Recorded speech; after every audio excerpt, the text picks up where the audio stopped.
The Carthoon soldiers laughed as the lone human stepped into the derelict cargo bay. Their armor plates clattered like insect shells, mandibles clicking in amusement. The human Captain Mason hail-walked calmly, hands behind his back, as if strolling into a cafe rather than an enemy stronghold. Above him, hidden behind the metal rafters, net launchers and stun emitters were already trained on his position. The Carthoon general, Friedel, stepped forward. "Your arrogance is impressive, human," Friedel hissed, his translator lagging half a second behind. "You walked directly into our trap." Mason smiled. "Did I?" The words only made the Carthoon laugh harder. Their species delighted in humiliation, especially of the so-called soft-skinned humans. To them, Mason was an easy trophy, a bargaining chip, a fool. "You have no weapons," Friedel observed. "No armor, no backup." Mason nodded politely. "That's right." Friedel gestured, and in an instant the ceiling trap sprang to life. Metal nets dropped toward Mason, and that was when everything changed.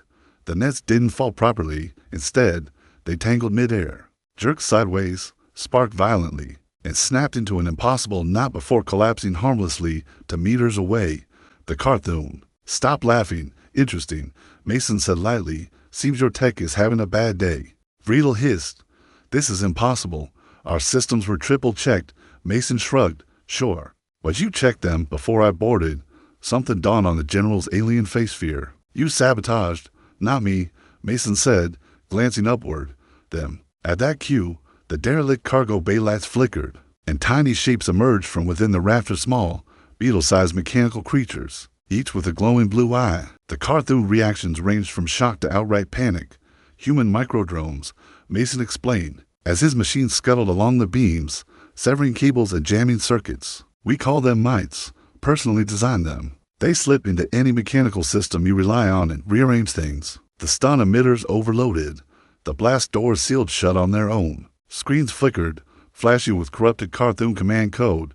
"You see," Mason continued, circling the cargo bay, "the moment your patrol captured my shuttle outside, the mites went to work. They mimicked your ship's recognition signals, wandered your ventilation shafts, and mapped everything."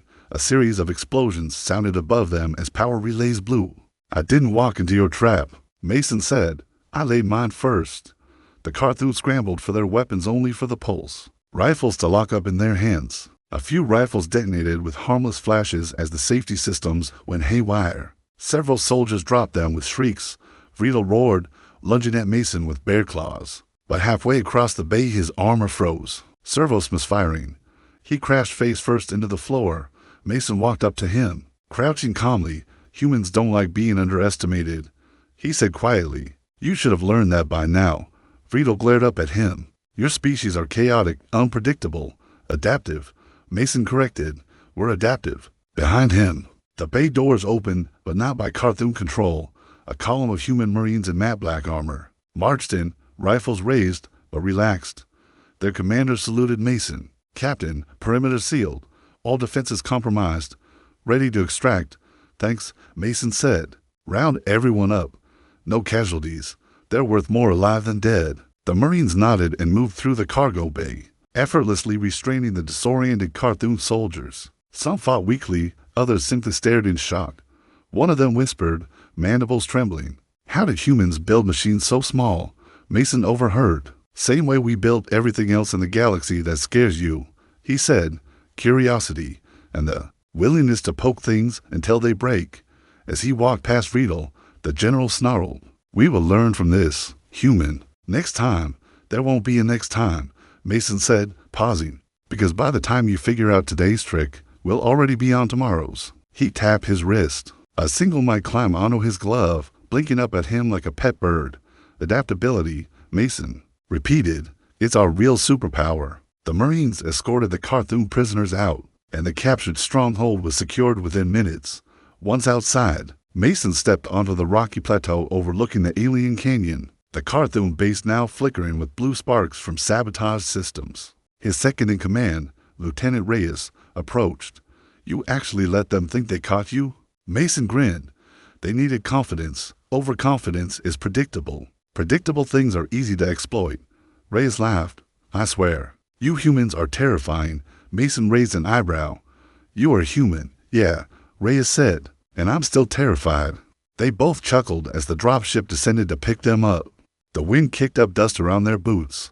Mason looked back at the base one last time. The Carthoon thought.